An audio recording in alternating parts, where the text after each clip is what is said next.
وره ورا چوکی خواب درده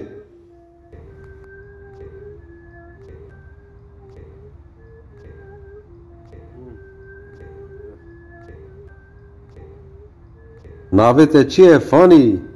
شیخ موز ناوی من شیخ موز خوجه افندی باش شیخ موزی رشه اره او گناه تا پرن شیخ موز گره که پر سرتا دعا بخونم دستی خونه را که از دخونم تیجی خواهده خواه عف بغازه برا خواهده تا عف که گناه تا پرن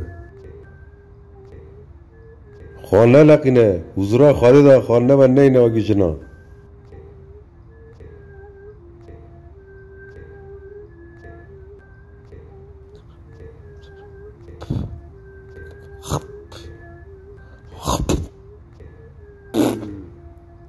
آخ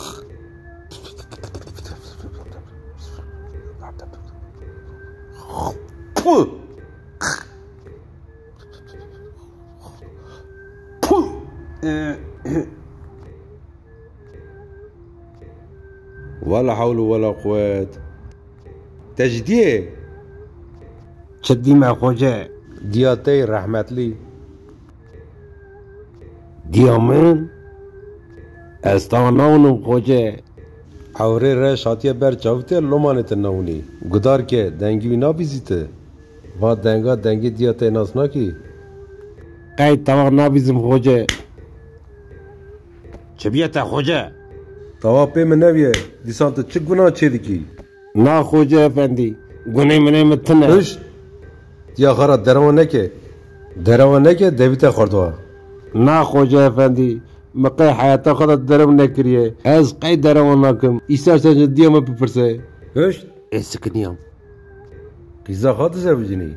هره خوجه قیزا تاج راضیه هره